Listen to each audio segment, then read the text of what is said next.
कहानी की शुरुआत होती है फ्यूचरिस्टिक कनाडा में, जहां आबादी बढ़ने की वजह से सरकार ने एक से ज्यादा बच्चे पैदा करने पर बैन लगा दिया था। किसी को भी दूसरा बच्चा पैदा करने की इजाजत नहीं है, फिर चाहे उनका पहला बच्चा मर ही क्यों ना जाए। इस कानून को जो भी तोड़ता उसे देश की सबसे खतरनाक जेल में भेज दिया जाता। कनाडा और यूएस के बॉर्डर पर बहुत टाइट सिक्योरिटी थी, जहां से पूरी तलाशी लेकर ही लोगों को आगे जाने दिया जाता था। वहीं एक कार में जॉन ब्रेनिक, जो कि एक फौजी हुआ करता था, अपनी पत्नी कैरन के साथ था। कैरन ने अपने कोट के नीचे एक मैग्नेटिक वेस्ट पहनी हुई थी। असल में वो प्रेग्नेंट है और यहाँ से दूर जाकर अपने दूसरे बच्चे को जन्म देना चाहती है। इस वेस्ट की मदद से चेकिंग के दौरान उसकी असलियत बाहर नहीं आएगी। जब फौजी उनके सामान की तलाशी ले रहे थे तो एक लड़की को प्रेग्नेंट होने की वजह से अरेस्ट कर लिया गया, जिससे कैरन और भी डर गई। लेकिन उसकी पहनी हुई मैग्नेटिक वेस्ट ने उसे बचा लिया। उनके बाहर आने के बाद एक फौजी की नजर मैग्नेटिक वेस्ट पर पड़ गई और कई सिपाही उन्हें पकड़ने के लिए उनके पीछे भागने लगे। जॉन ने अपने बच्चे और पत्नी को बचाने के लिए कैरन को वहां से भाग जाने को कहा, जबकि वो वहीं रुककर सैनिकों को रोके रखेगा। इसके बाद जॉन को बंदी बनाकर बाकी कैदियों के साथ एक जेल में ले जाया जा रहा था, जिसका नाम है फोर्ट्रेस। यह देश की सबसे हाई टेक्नोलॉजी वाली जेल है, जिसे एक रेगिस्तान के बीचों बीच बनाया गया था। वहाँ से किसी का बच निकलना नामुमकिन था। जब कैदी अंदर पहुँचे तो गार्ड्स ने उन्हें पूरी तरह नंगा करके उनकी चेकिंग की। इसके बाद सभी कैदियों को एक कमरे में ले जाकर उनके पेट में हाईटेक ट्रैकर डाल दिया गया। अगर कोई भी कैदी जेल के नियमों को तोड़ेगा तो ये सिस्टम एक्टिवेट होकर उसका पेट फाड़ देगा। डायरेक्टर पो ने सबसे कहा कि अगर कोई भी कैदी येलो लाइन से बाहर जाएगा तो उसके पेट में जोरदार दर्द होने लगेगा और रेड लाइन को पार करते ही कैदी की मौत हो जाएगी। एक कैदी घबराकर गलती से येलो लाइन के पार चला गया और अचानक पेट में तेज दर्द की वजह से नीचे गिर पड़ा। उसे कुछ समझ नहीं आ रहा था तो उसने गलती से रेड लाइन भी क्रॉस कर दी। उसी समय उसका पेट तेजी से फूलने लगा और कुछ ही पलों में धमाके से फट गया। इसके बाद सभी कैदी लिफ्ट से अंडरग्राउंड जेल में पहुंचे,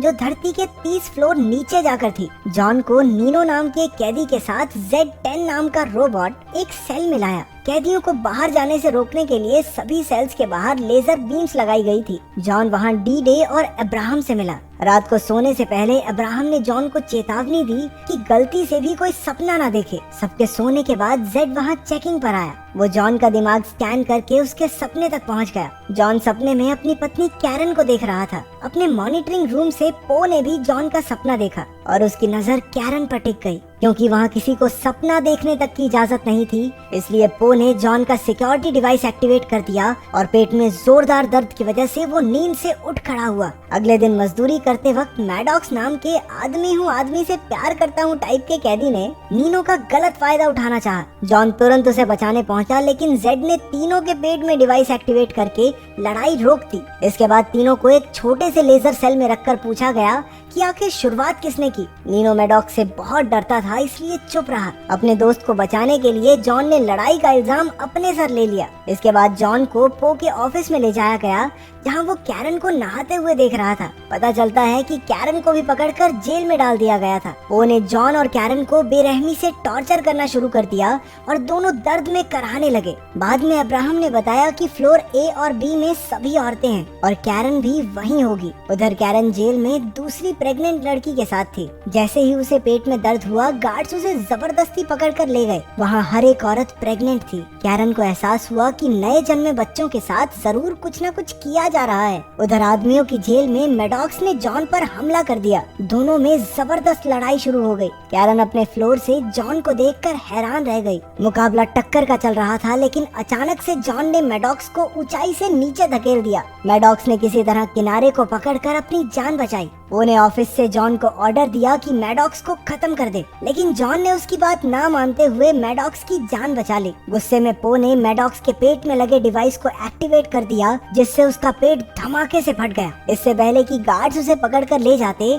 जॉन ने बड़ी चालाकी से मैडॉक्स का सिक्योरिटी डिवाइस नीनो को दे दिया। इसके बाद कैरन को एक कमरे में लाया गया, जहाँ जॉन एक बहुत बड़ी गोल मशीन पर बंधा हुआ था। इस कमरे का नाम है माइंड वाइप चेम्बर। वो ने कैरन को जॉन को समझाने के लिए भेजा था, लेकिन कुछ ही देर बाद गार्ड्स उसे खींचकर बाहर ले गए। अब मशीन जोर जोर से घूमने लगी, जिससे जॉन के दिमाग में गड़बड़ी शुरू हो गई। ये पो का ऑर्डर न मानने की सजा थी। जॉन के दिमाग में उसकी ट्रेनिंग के दिनों और शादी की पुरानी यादें घूमने लगी। 3 दिन बाद पो ने कैरन को अपने ऑफिस में बुलाया। वो समझ नहीं पा रहा था कि आखिर जॉन 3 दिन से उस मशीन पर कैसे टिका हुआ है, जबकि ज्यादातर लोग तो 1 घंटे में ही मर जाते हैं। पो ने कैरन से कहा कि अगर वो जॉन को तलाक देकर उसकी हो जाए तो वो जॉन और उसके होने वाले बच्चे दोनों को रिहा कर देगा। अपने पति और होने वाले बच्चे के बारे में सोचकर वो ना चाहते हुए भी राजी हो गई। जब जॉन अपने सेल में पहुंचा तो वो एक जिंदा लाश बन चुका था। वो किसी से कोई बात नहीं करता था, यूं ही गुमसुम सा पड़ा रहता, यहाँ तक कि उसे किसी भी तरह का कोई भी दर्द महसूस होना बंद हो गया।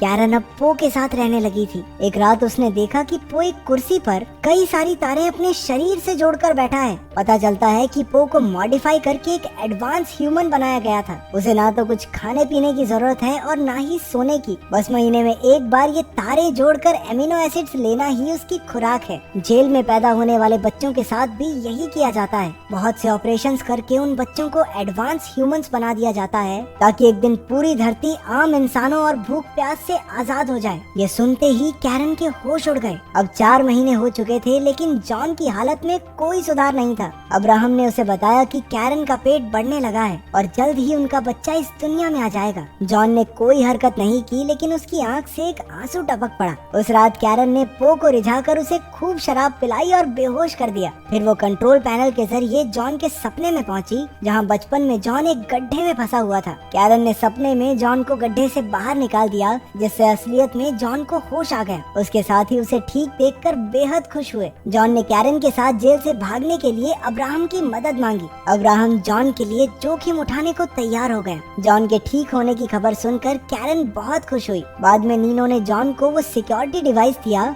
जो उन्होंने मैडॉक्स के शरीर से लिया था। असल में उनका दोस्त डी-डे जेल में आने से पहले कंप्यूटर्स में माहिर था। उसने उस डिवाइस की अच्छे तरीके से जांच करने का फैसला किया। इसके बाद कैरन ने पो के कैबिन से एक हीरे जैसी दिखने वाली चीज चुरा ली। वो पकड़ी जाने ही वाली थी कि उसने उस चीज को अपने मुंह में छुपा लिया। अगले दिन उसने वो हीरे जैसी चीज अब्राहम को देकर जॉन तक पहुँचाने को कहा। असल में ये हीरे जैसी दिखने वाली चीज पूरी जेल का एक डिटेल्ड नक्शा था। उन्होंने हिसाब लगाया कि कंस्ट्रक्शन साइट से होते हुए जेल से बाहर निकला जा सकता है। अगली सुबह अब्राहम ने उस नक्शे को वापस पो के कमरे में रख दिया ताकि किसी को कानो कान खबर ना हो। उधर डी-डे ने पता लगा लिया कि वो सिक्योरिटी डिवाइस कैसे काम करता है। उस डिवाइस के अंदर एक बहुत ही ताकतवर चुंबक लगी हुई थी। उन्होंने इसका इस्तेमाल करके अपने शरीर में लगे डिवाइसेस को भी बाहर निकालने का फैसला किया। उनका ये प्लान कामयाब रहा और सबके सिक्योरिटी डिवाइसेस बाहर आ गए। अगले दिन जेड रोबोट ने पो को बताया कि जेल में गड़बड़ी चल रही है। पो ने कैमरा फुटेज में कैरन को लेंस चुराते हुए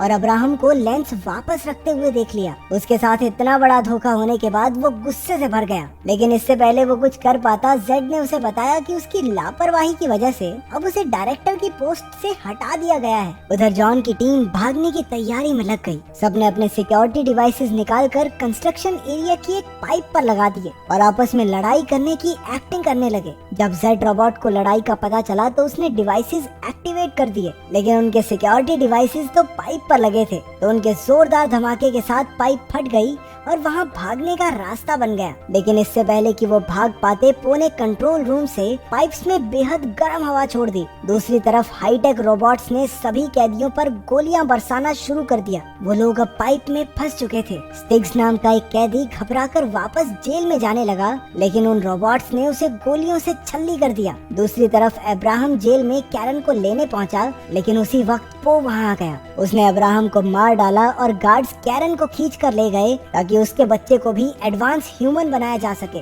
उधर जॉन की टीम एक रोबोट को मार गिराने में कामयाब हो गई। तब उन्हें पता चला कि ये कोई रोबोट नहीं बल्कि एडवांस ह्यूमंस ही हैं। जॉन ने उसकी बंदूक उठाई और बाकी सबका सामना करते हुए वापस जेल तक पहुंचा। आखिरकार सब एक लिफ्ट में चढ़कर ऊपर जाने लगे। उन्होंने पो के कैबिन में जाकर कैरन को ढूंढा। तभी जॉन की नजर स्क्रीन पर पड़ी, जहां डॉक्टर्स उसके और कैरन के बच्चे को जबरदस्ती बाहर निकाल रहे थे। जॉन ने पो को धमकाते हुए कहा कि ऑपरेशन बंद करवाए, लेकिन पो अब डायरेक्टर ही नहीं था, इसलिए उसकी कोई नहीं सुनेगा। तभी एक रोबोट ने उन्हें पहचान कर उन पर हमला बोल दिया, लेकिन सभी कैदी ऐन मौके पर हट गए और गोली सीधी पो को लगी। उसके मरने के बाद डी-डे ने कंट्रोल पैनल से डॉक्टर्स को रोकने की कोशिश की, लेकिन ऐसा करने से पहले ही एक सिपाही सिपाही ने उसे गोली मार दी। जॉन ने अपने दोस्त की मौत का बदला लिया और डी-डे ने अपनी बची खुची ताकत से पूरी जेल की बिजली का सिस्टम ही बंद कर दिया। डॉक्टर्स रुक गए और सिक्योरिटी सिस्टम भी बंद हो गया, जिसका फायदा उठाकर सारे कैदी जेल से भाग गए।